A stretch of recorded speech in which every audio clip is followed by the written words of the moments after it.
Dude, this sucks. I mean, the gas prices are outrageous. The TTC is way too expensive. What does this have to do with the Leafs? Well, if the bandwagon raises its prices too, I'm screwed. Boom! You ready? Big news. What? Whoosh. Seriously? No pigs yet. What? What was he doing? Wow. Bring him on. Beautiful. Leafs win 3-1 against the Carolina Hurricanes. Taking the score from last game, cutting it in half, and reversing it. Sure. The Leafs' playoff hopes have taken a big hit in the last week and lost to Carolina. But with the win, the regulation win, even though some of the teams around them have a game in hand, the Leafs are now 4 points back of a playoff spot again. The Leafs get off to a bad start. Chad LaRose, perhaps most famously known as the guy that Clark MacArthur ragdolled, scores his 13th of the season about 12 minutes into the game to give Carolina the 1-0 lead. Leafs getting outshot 12-6 after 1. Getting outshot in the first, as the Leafs often do, is a bad thing. Getting your shot total doubled by the other team, yeah, that's probably worse. However, on the Leafs' only power play opportunity of the period, MacArthur to Brent Phaneuf blast sneaks past Cam Ward. Clark MacArthur would have buried it if it hadn't already crossed the line, that is, and the Leafs tied the game up. Trust me, I'll get to Phaneuf later. In other news, Tim Brent has 5 points in his last 5 games. Remember a few videos ago I said I wasn't sure about using Brent on the power play? Whoops. That's my bad. So despite getting outshot and outplayed in the first period, the Leafs go into the second with a tie game. About halfway through the second, Leafs power play again. Kessel to Phaneuf,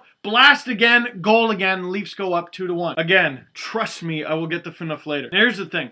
I didn't exactly like the way Grabowski drew one of those penalty calls. He's getting hooked a little bit, but he sold it by trapping the stick under his arm. And because there was a goal on the ensuing power play, that play was shown in every highlight pack in the hockey world. And this certainly isn't defending Grabowski, but we would all be saying the same thing if Carolina had scored on the power play after Daryl Boyce apparently shot Jussi Jokinen. Boyce goes up to Jokinen, shoves him down, and he was complaining like this pretty much before he hit the ice. I almost want to remix that video. What you say? Na, na, na, na, na, na. I don't know the words. Dude, that was great. You better watch your job, Rebecca Black. So that's not me saying, oh yeah, good for Grabo for embellishing. I'm just saying that it happened on both sides. The Leafs just benefited from it. I mean, let me just read you something from the book of blown calls between the Leafs and Hurricanes. Gunk.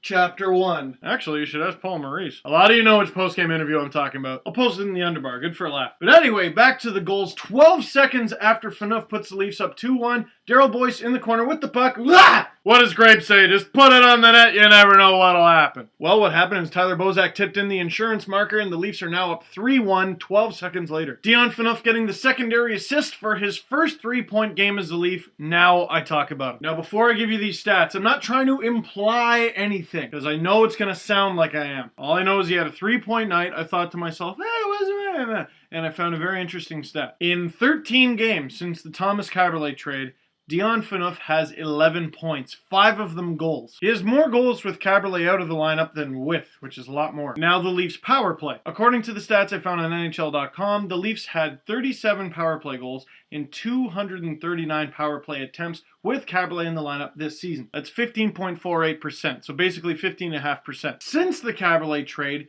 9 goals on 46 power play attempts. That's 19.56%, or just over 4% better. Now they went 2 for 3 last night. Now that's unusually good for any team, so let's take that out. They're 7 for 43, which is 16.27%. Still better than earlier this season with Caberlet, although just a tiny smidge. Now before you make a conclusion based on those stats, I want to say 2 things. 1, don't make a conclusion, because 2, it's an unfair sample size. It's just a really strange stat, because the whole thing about getting rid of Caberlet was, oh man, the power play is going to suck. But the fact of the matter is, and I certainly don't blame Caberlet for this, it already sucked. But let's pretend the numbers I just showed you stayed consistent, and this is how the Leafs are now. I think it could just be a matter of Phaneuf has found his groove, and this power play's built up some chemistry finally. And let's not forget, of course, Caberlet makes his triumphant return to the ACC with the Boston Bruins on Saturday, and he'll probably get a hat trick. But ending the game off facing an absolute firestorm, James Reim stopping 15 shots in the third period alone to preserve a 3-1 Leafs regulation win over the Hurricanes, which is great because the Leafs are now 4 points behind Buffalo for 8th, 2 points behind Carolina for 9th, and they get to say, hey, New Jersey, get back. I'm just going to throw it out there right now. I think New Jersey's making the playoffs. So while the odds are against the Leafs to make the playoffs, while it looks very unlikely they will make the playoffs, they won't give up. I love it. Now you might be thinking, Steve, you haven't even mentioned Kadri or Lashoff. I know, and for the reason that I don't mention mention most guys who play about 12 minutes. Lashoff I'd love to talk about. First game as a Leaf, but Kadri, just let the kid play, man. But I will say this about Kadri, and I talked about this with Chancellor last night at Leafs TV. We just replayed an offensive rush by Kadri.